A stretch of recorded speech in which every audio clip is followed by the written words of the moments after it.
আসসালামু আলাইকুম সবাইকে ঈদের শুভেচ্ছা, ঈদ মোবারক। সবাইকে ঈদের শুভেচ্ছা, ঈদ মোবারক। আর সবারই একটা প্রশ্ন থাকে যে সানজয়েড পারফিউমস নিজেরা এবার ঈদে কোন পারফিউম বা কোন সুগন্ধিটি ব্যবহার করেছে। তো এই জিনিসটার জন্য একটা ভিডিও বানালাম যাতে আমরা শেয়ার করতে পারি যে এই ঈদে সানজয়েড পারফিউমস নিজেরা কোন কোন সুগন্ধিগুলো ব্যবহার করেছে। আমি আমার কথা বলবো, যেটা হচ্ছে এইবার ঈদে আমি যেটা ব্যবহার করেছি, যেটা হচ্ছে আমার মানে অনেক পছন্দের একটি সুগন্ধি বা অনেক পছন্দের একটি পারফিউম, সেটা হচ্ছে আহমেদ মাগরিবির বিন শেখ।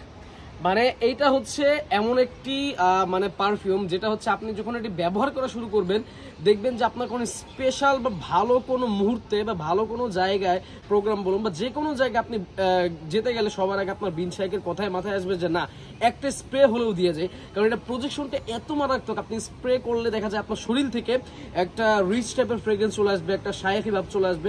মানে কথায় আছে না যে অনেকে বলে যে ভাই মানে তার গায়ের থেকে ঘ্রাণ আসলে মনে হয় যে না তার টাকা পয়সা আছে, মানে এরকম একটা যে ধারণা আসে, সেই ধারণাটা মূলত এই বিন শেখটা দিবে। তো আমার কাছে আমার খুবই পছন্দের একটি পারফিউম এই বিন শেখ, যেটা আমি সকালে আমি যখন শাওয়ার নিলাম, শাওয়ার নিয়ে আমি বের হয়ে আমি বিন শেখটি ব্যবহার করেছি। দেন হচ্ছে যখন আমি মসজিদে গিয়েছি নামাজ পড়ার জন্য, তখন সবারই পরিচিত, সবারই চেনা মুখ, সবারই পছন্দের একটি সুগন্ধি, যেটা হচ্ছে আতর আল কাবা। যেটা হচ্ছে এটা ছাড়া আসলে ঈদের নামাজ বা জুম্মার নামাজের কথা চিন্তাই করা যায় না। এটা আমি ব্যবহার করেছি, যেটা কিনা আমার আশেপাশের লোকদেরও একটা স্বস্তিদায়ক একটা অনুভূতি দিয়েছে, প্লাস হচ্ছে আমারও খুবই ভালো লেগেছে। তো প্রথমেই আমার হাতে দেখতে পাচ্ছেন কিছু সুগন্ধি বা পারফিউম অয়েল রয়েছে। কারণ আমি যদি বলি আমি তিনটা ইউজ করেছি। গোসল করার পরে বের হয়ে তখন কিন্তু আমি এটি ইউজ করেছি, যেটা আপনার দেখতে পাচ্ছেন আরমাস ব্র্যান্ডের ক্লাব ডিনার আইকনিক। দেখতে পাচ্ছেন, যারা যারা এটার ব্যাপারে জানেন তারা তো জানেনই। এটা যেহেতু একটি রিফ্রেশিং সিট্রাসি বেজের, তো এটা যখন আমি ইউজ করেছি নিজের সেলফ ইউজের জন্য বলা যায় বেস্ট একটা ফিল আমি পেয়েছি। তো এটা আমি ফার্স্ট টাইম ইউজ করেছিলাম।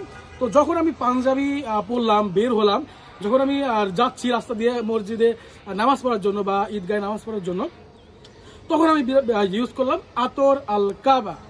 দেখতে পাচ্ছেন এটা কিন্তু আব্দুল সামাদ আল কুরাইশি ব্র্যান্ডের আতর আল কাবা। আর আরেকটা জিনিস কি, আমি 5-6 বছর ধরে আতর আল কাবা ছাড়া ঈদের নামাজ পড়তেই পারি না। আমার এক কথায় বলা যায় এটা আসলে মনে ধরে গিয়েছে। মানে এটা ইউজ করলে যে একটা আলাদা একটা ফিল পাই না, সেটা অন্য কোনো আতরে পাই না। তো এটা আমি ইউজ করেছি, কারণ এটা আপনার যে প্রজেকশন আলহামদুলিল্লাহ অনেক ভালো, আলাদা একটা তৃপ্তি দেয়। তো এর সাথে আমি আমার দাড়িতে একটা আতর ইউজ করেছিলাম, যেটা আপনার উদ আলী ব্র্যান্ডের মাস্ক গজল ব্লাড বা ডিয়ার মাস্ক ব্লাডও বলে অনেকে। তো এটা আমি ইউজ করেছি। এটা একটু স্ট্রং টাইপের স্মেল, যার কারণে এটা আমি যখন দাড়িতে ইউজ করলাম বা টুপিতে ইউজ করলাম, মানে এই আতর আল কাবার সাথে, মানে আতর আল কাবা একটু সুইট বেজিক পরে, তো এর সাথে কিছুটা স্ট্রং ভাইব আপনাকে এটা দিয়েছে, মানে আমাকে এটা দিয়েছে, যার কারণে এর প্রজেকশন এবং লং লাস্টিং অনেক ভালো হয়েছে।